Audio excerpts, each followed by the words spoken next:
국측이 최근 적십자 채널을 통해 쌀과 중장비, 시멘트를 지원해 줄 것을 요청해 왔습니다. 앞으로 저축은행이나 할부금융사가 주식 자금을 빌려주고 대출금 회수를 위해 고객의 주식을 팔아치우는 반대 매매를 함부로 할 수 없게 됐습니다. 올해 2분기 엔겔 지수가 약 9년 만에 가장 높은 수준을 기록했습니다. 엔겔 지수는 가계 최종 소비 지출액 중 음식료품이 차지하는 비중을 의미합니다. 금융감독원이 랑천 신한금융지주 회장의 금융실명제법 위반 의혹과 관련해 신한은행에 대한 현장 조사에 착수했습니다. 라스 성공 전략 2부 시작하도록 하겠습니다. 오늘 우리 증시 외국인과 개인이 주도를 했습니다. 기관의 매물과 팽팽히 맞서는 모습을 보여줬는데요. 하락하면서 마감이 됐네요. 0.2% 내리면서 1787선에 마감이 된 것으로 현재 확인이 되고 있습니다. 코스닥도 0.5% 내리면서 마감이 됐는데요. 마찬가지로 외국인과 개인이 시장을 주도한 데 비해 기관 쪽에서 꾸준히 매물이 나왔습니다. 구체적인 시장 상황 더 살펴보도록 하겠습니다. 김보람 아나운서와 함께합니다. 네, 시황센터입니다. 9월 7일 화요일장 마감했는데요. 국내 증시 1800선 눈앞에 두고 또다시 뒷걸음질 쳤습니다. 하지만 낙폭도 크지 않았는데요. 오늘 코스피는 4.6포인트 내리면서 1787포인트에 마감했습니다. 오늘 출발은 소폭 하락하면서 1792포인트에 출발을 했습니다. 장 초반에는 1796포인트까지 오르면서 전고점 돌파를 눈앞에 두기도 했는데요. 하지만 오늘 장에서 프로그램 매물이 확대되고요. 투신권 쪽에서도 펀드 환매 물량이 나오면서 1780선 중반까지 내려와서 마감하는 모습이었습니다. 수급 상황 자세히 체크해 보겠습니다. 외국인 쪽에서 4거래일 연속으로 매수세가 들어왔지만 낙폭을 제한하는 정도에 불과했는데요. 외국인 쪽에서 2,200억 원 정도 매수했습니다. 반면에 투신권에서 강하게 매물이 나오면서 기관 쪽에서는 1,200억 원 정도 팔았고요. 개인 쪽에서는 장중에 매수하다가 57억 원 정도 팔면서 마감했습니다. 이어서 코스닥 가봅니다. 오늘 코스닥은 2.6포인트 내리면서 480포인트에 마감했습니다. 출발은 상승으로 출발했는데요. 484포인트 출발한 이후에 수급이 불안한 관계로 10시 구간 지나면서 하락으로 가닥을 잡았습니다. 하지만 골든크로스 이 5일선과 21선의 골든크로스가 발생한 가운데 480선 초반 지지라인을 확인했는데요. 수급 상황 살펴보겠습니다. 개인이 80억 원 정도 매수 우위 나타났고요. 외국인 쪽에서 140억 원 정도 샀습니다. 반면에 코스피와 마찬가지로 기관 쪽에서 매물이 나왔는데요. 기관이 200억 원 정도 파는 모습이었습니다. 이어서 외환시장 가봅니다. 원달러 환율은 6원 오르면서 1177원 20전에 마감했습니다. 오늘장 닷새 만에 반등에 성공하는 모습이었는데요. 오늘장에서는 그간 하락에 따른 반발 매수가 나왔지만 상승폭 또한 제한되면서 1170원대 중반에서 움직이다가 1177원에 마감하는 모습이었습니다. 이어서 유가증권 시장 시총 상위 종목들의 움직임도 한번 체크해 보겠습니다. 삼성전자가 오늘까지 빨간불을 유지했습니다. 외국계에서 매수세가 들어오면서 1% 올랐고요. 철강주 강세에 포스코가 4% 급등했습니다. 현대차는 오늘장에서는 하락했고요. LG화학 또한 내렸습니다. 반면에 현대모비스가 빨간불 유지하면서 0.2% 올랐습니다. 현대중공업 내렸습니다. 반면에 신한주주가 오늘 저가 매수세 유입되면서 강보합에 마감했고요. KB금융은 내렸습니다. LG는 보합에 마감했고요. LG전자가 0.4% 내렸습니다. 이어서 코스닥 가봅니다. 셀트리온 오늘장에서 내렸습니다. 2.7% 내렸고요. 서울반도체는 보합에 마감했습니다. 포스코 ICT는 0.4% 상승세를 지속했고요. 그리고 OCI 머티리얼즈 올랐습니다. 동서와 다음 내렸습니다. 네오이즈 게임즈 마찬가지로 오늘까지 내렸고요. 태용은 오늘 2.5% 내렸습니다. SK컴즈는 외국인과 기관의 동반 매도에 4% 급락하는 움직임 나타났습니다. 이어서 오늘 특징 테마주 살펴보겠습니다. 기관이 오늘장에서 철강 금속주에 관심을 나타내면서 철강 금속주들이 큰 폭으로 올랐는데요. 가격 상승 기대감이 반영된 가운데 중국에서 에너지 절감 정책에 따라서 철강 업체들의 생산량을 제한한다는 소식에 반사 이익이 기대되면서 올랐습니다. 포스코가 4.4% 올랐고요. 현대제철 5% 급등했습니다. 현대하이스코가 4% 가까이 오르면서 철강주들이 강세를 나타냈습니다. 비철 금속주 마찬가지로 올랐습니다. 달러 약세 기조의 가격 상승 기대감에 반영되면서 올랐는데요. 고려아연이 3% 가까이 올랐습니다. 이구산업이 9% 급등했고요. 대창이 7% 오르면서 비철 금속주들이 강한 모습을 보여줬습니다. 네, 이어서 철도주 살펴보겠습니다. 고속철도 사업이 본격화될 것이라는 기대감에 올랐는데요. 세명전기가 3.6%, 삼진LND가 3% 올랐습니다. 삼연철강이 3% 가까이 급등하면서 철도주들이 빨간불을 킨 종목들이 더 많은 상황이었습니다. 네, 이어서 스마트 TV 관련주 살펴보겠습니다. 정부가 2012년까지 스마트 TV를 상용화할 것이라고 발표하면서 관련 종목들이 올랐는데요. 삼성전자가 1% 올랐고요. 아비코전자가 15% 급등하면서 스마트 TV 관련주들이 큰 폭으로 올랐습니다. 이어서 스마트폰 관련주 살펴보겠습니다. 10일 애플의 아이폰 4의 출시를 앞둔 상황에서 기대감에 올랐는데요. 옴니텔이 6.7% 올랐습니다. 디지털 아리아가 14%, 가격제 한폭 가까이 올랐고요. 디지털 오션 또한 두 자릿수 상승세 나타나면서 스마트폰 관련주들이 큰 폭으로 올랐습니다. 마지막으로 우선주 살펴보겠습니다. 우선주들이 연일 상한가 행진을 벌이고 있는데요. BTC 정보 우선주가 16거래일째, 서울식품이 10거래일째 우선주 상한가 행진 벌이면서 강한 모습을 보여주고 있습니다. 차트상에는 나머지 종목 또한 상한가 오르면서 우선주들 강한 모습 연일 보여주고 있습니다. 이렇게 시장 흐름 살펴봤습니다. 오늘장 또다시 1800선 눈앞에 두고 주춤하는 모습이었는데요. 이럴 때일수록 어떤 전략이 유효할지 라투성공 전략과 함께 알아보시기 바랍니다. 지금까지 마감 시황이었습니다. 하나대투증권 멘토스의 장혁진 연구원 연결되어 있습니다. 내일장 투자 전략까지 자세히 한번 살펴보도록 하죠. 안녕하세요. 예, 안녕하세요. 네, 1800 넘기가 이렇게 어렵나요? 오늘도 좀 많이 오르지 못하고 오히려 되밀리고 있습니다. 어떻습니까? 예, 일단 연고점을 앞두고 계속 줄다리기 장세가 계속 되고 있는데요. 이 지수가 가지 못하는 원인은 아무래도 이제 투신의 매도, 그리고 그 조금 더 앞을 본다라고 하면은 펀드의 환매가 계속 되고 있는 부분들이 좀 큰 것 같고요. 사흘 연속으로 지금 외국인과 투신의 대결 구도로 좀 가고 있는데, 오늘 같은 경우 현재 시간까지 봤을 때 외국인들이 2280억을 매수를 했고요. 투신에서 1653억을 매도를 했는데, 최근 3일 동안 이 구도가 계속 이어지고 있습니다. 외국인이 8200억을 샀고요. 투신에서 5300억을 매도를 하면서 이렇게 좀 투신권에서 좀 발목을 잡고 있는 상황이라고 보실 수 있을 것 같은데요.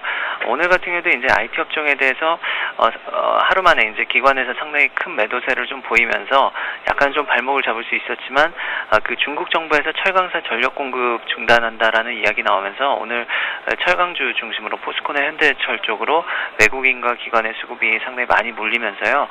기존의 수출주들이 약간은 좀 쉬어가는 측면이 있었는데, 상대적으로 업종 순환매가 양호하게 좀 이어졌다라고 좀 보여지고요.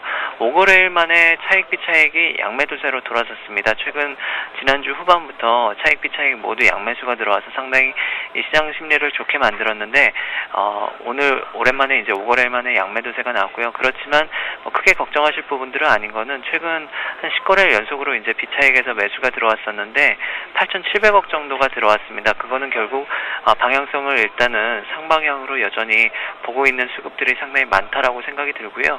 외국인들 오늘도 마찬가지였고, 최근 들어서 수출주 업종, 전기전자와 운수장비, 그리고 화학업종, 철강업종까지 해서 계속해서 주력 업종에 대한 매수세를 확대하고 있기 때문에 여전히 1800 돌파를 앞두고 힘을 좀 모아가는 과정이라고 보시는 게 좋을 것 같습니다. 일단은 현 시점에서 투자 패턴을 어떻게 정할지가 상당히 중요한 것 같습니다. 방망이를 좀 짧게 지는 게 좋을까요? 아니면 느긋하게 좀 지켜보는 게 나을까요? 예, 일단은 오늘 같은 경우도 외국인들이 삼성전자나 포스코 이런 종목들을 상당히 많이 샀는데요. 장중 2시 기준으로 봤을 때 삼성전자에만 780억을 매수를 했고요. 포스코 같은 경우 기관에서 1200억 이상 매수를 보였습니다. 어제랑 약간 틀려진 점은 업종별로 움직인 거라기보단 삼성전자나 포스코, 현대차, 그리고 뭐 LG 디스플레이 이런 시가총액 상위 종목들에 대한 매수를 외국인들이 확대하고 있는데요. 이런 것들은 아무래도 이제 지수를 대형주 중심으로 올려갈 가능성이 상당히 높다라고 생각이 들고 있고요. 시가총액 상위 종목들 중심으로 일단은 중기적으로 1800 초중반까지는 지수를 올릴 가능성이 있다라고 보고 좀 더 홀딩하시는 전략을 좀 말씀을 드리고 싶습니다. 네, 알겠습니다. 지난밤 미국은 휴장이었고 그래도 어느 정도 뉴스거리는 나왔습니다. 그렇기 때문에 오늘 밤 미국 증시 상당히 중요할 것 같고 우리 시장에 미치는 영향력도 어느 정도 나올 것 같다는 생각이 드는데 미국 증시 전망 한번 내려주시죠. 예, 일단 어제 노동절로 휴장이 되었는데 그 지표가 지난주 후반부터 좀 좋게 나오고 있는데 계속 우리가 잊지 말아야 될 것은 여전히 미국 경기가 좋은 상황이 아니라는 것들입니다. 그래서 어제 같은 경우 이제 500억 달러에 달하는 그 미국 경기 부양책 이야기가 나왔는데 거기에 따른 미국 증시의 반응이 상당히 좀 주목을 해봐야 될 것 같고요.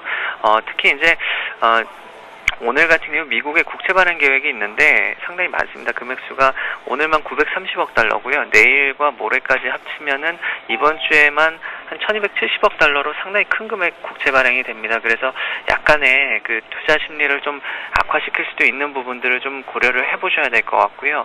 그리고 오늘 장중에 좀 밀리고 니케이 지수가 한 1% 정도 가까이 빠진 게 월스트리트 저널에서 그리스의 국가부채 은닉했다라는 그런 보도가 있었고, 또 핌코에서 그리스의 국가 디폴트 제기 나오면서 오전부터 유로 달러 환율이 상당히 급락을 했었습니다. 이런 부분들이 외국인들의 투자 심리를 좀 악화시킬 수도 있는 요소로 작용할 수 있다라고 생각이 드는데요.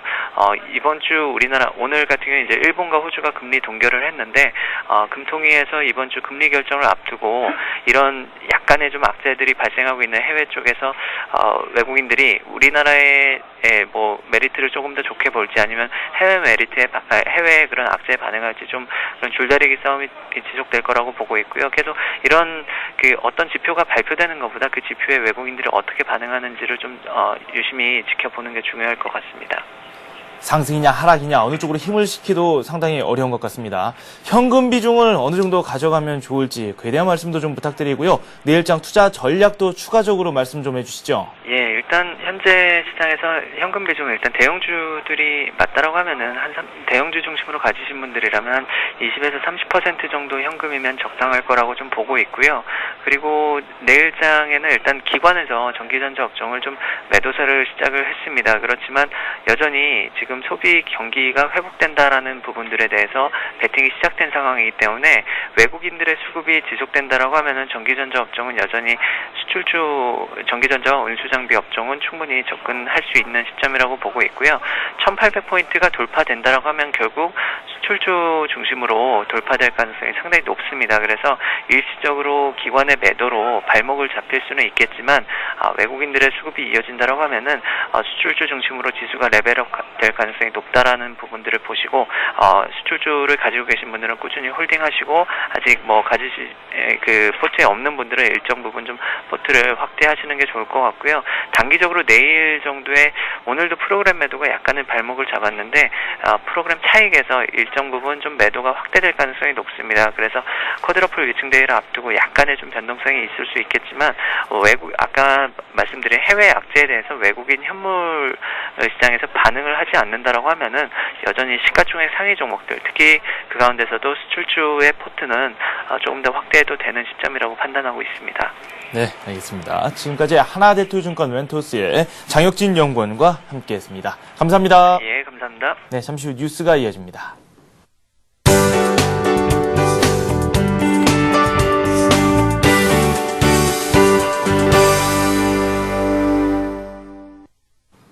이 시각 주요 뉴스입니다.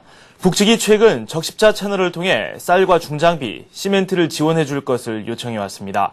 통일부에 따르면 북측 조선적십자회는 지난 4일 오후 6시께 대한적십자사 앞으로 쌀과 중장비, 시멘트 지원을 요구하는 통지문을 보내왔습니다. 이는 적십자사가 지난달 말 북측의 수혜와 관련해 100억 원 규모의 지원을 제의한 데에 대한 수정제의입니다. 정부는 북한의 요청에 대해 긍정적으로 검토한다는 입장입니다. 통일부 관계자는 북한이 수혜 지역에 비상식량과 의약품 대신 쌀과 중장비 등을 보내달라고 요구해 이를 수용하는 방안을 논의 중이라고 전했습니다. 앞으로 저축은행이나 할부금융사가 주식자금을 빌려주고 대출금 회수를 위해 고객의 주식을 팔아치우는 반대 매매를 함부로 할 수 없게 됐습니다. 금융감독원은 저축은행이나 할부금융, 보험사 등이 증권사 고객들에게 연기 신용 서비스를 제공할 때 반대 매매 해당 사유를 설명하고 반드시 동의를 얻도록 했다고 밝혔습니다. 연기 신용 서비스는 저축은행 등이 증권사와 업무 제휴를 맺고 증권사 고객에게 주식 매입 자금을 대출해 주는 것입니다. 또한 주가 변동으로 장중에 특정 고객의 최저 담보 유지 비율이 미달되더라도 즉시 반대 매매에 들어가는 대신 장 종료 후 충당 기회를 준 뒤 응하지 않으면 반대 매매를 하도록 했습니다. 올해 2분기 엔겔 계수가 약 9년 만에 가장 높은 수준을 기록했습니다. 한국은행과 통계청에 따르면 2분기 우리나라의 가계의 엔겔 계수는 13.3%로 집계됐습니다. 2분기 엔겔 계수는 2001년 3분기에 13.8% 이후 8년 9개월 만에 가장 높았습니다. 엔겔계수는 가계의 최종 소비 지출액 중 음식료품이 차지하는 비중으로 이 비율이 높으면 서민의 가계 살림살이가 팍팍해지는 것을 의미해 후진국에서 보통 높은 편입니다. 통계청은 최근의 엔겔계수 상승이 농산물 가격 급등에서 비롯된 것으로 분석했습니다. 금융감독원이 라흥찬 신한금융지주 회장의 금융실명제법 위반 의혹과 관련해 신한은행에 대한 현장 조사에 착수했습니다. 김종천 금융감독원장은 오늘 신한금융 라 회장에 대한 조사가 본격화됐다고 볼 수 있다며 현장 조사에 이미 들어가 있는 상태라고 말했습니다. 라 회장의 실명제법 위반 의혹은 신상훈 신한지주 사장의 검찰 수사권과 맞물려 신한금융의 지배구조에 적잖은 영향을 미칠 수 있어 금감원의 조사 결과에 이목이 쏠리고 있습니다. 금감원은 라 회장이 개설한 차명 계좌가 단일 계좌가 아니라 오랜 시간에 걸쳐 여러 계좌로 나뉘어 운영되어 온 점에 주목하고 있습니다. 증권금융 뉴스입니다. 대우증권은 9일 오전 11시까지 주가연계증권 5종과 파생결합증권 1종을 공모합니다. 이번 상품은 최고 연 28%의 수익을 추구하고 코스피 200과 홍콩 항생지수, 우리투자증권, 미국 달러와 가격 등을 기초 자산으로 하고 있습니다. 기업은행은 원금 보장형 지수 연동 예금인 더블찬스 정기예금 7차를 오는 15일까지 판매합니다. 이번 상품은 상승형과 안정형, 상승 디지털형, 하락 디지털형 이렇게 4종으로 구성됐습니다. 원금이 보장되는 상품으로 만기는 1년이며 가입 한도는 100만 원 이상입니다. 하나대투증권은 현대차를 기초 자산으로 하는 원금 비보장형 주가연계증권을 9일까지 모집합니다. 이번 ELS는 1년 만기로 가입 후 매 3개월 중간평가일에 현대차 주가가 기준 가격 대비 100% 이상이면 연 22%의 수익률로 조기 상환됩니다. LIG 손해보험은 태아 전용 보험인 꿈나무 자녀사랑 태아 플랜을 출시했다고 밝혔습니다. 이 상품에 가입한 후 저체중아 출산으로 인큐베이터를 3일 이상 사용하면 이용료가 지원됩니다. 또한 태아가 장애를 지니고 태어나거나 선천성 이상일 경우엔 보험금 또는 수술비가 제공됩니다. 네, 미국에서는 노동절 때문에 휴장이 됐고요. 이 때문에 아시아 지역 증시는 혼조세 속에 장이 진행되거나 마감했습니다. 일본 증시도 우리 증시와 마찬가지로 철강 업종이 강세를 보였고요. 엔화 강세가 이어지면서 자동차 업종은 약세를 보였다고 합니다. 장중에 1% 가깝게 좀 밀렸다고 하는데요. 구체적으로 어떻게 마감됐는지 화면으로 살펴보도록 하겠습니다. 네, 0.7% 내리면서 일본 증시 9,227선에 마무리가 됐습니다. 중국도 한번 살펴보도록 하죠. 중국 증시 상승과 하락을 반복했습니다. 0.2% 내리면서 현재는 2,689선에 머무르고 있습니다. 오늘 저희가 준비한 소식은 여기까지입니다. 저는 내일 이 시간에 다시 찾아뵙겠습니다. 시청해주신 여러분 고맙습니다.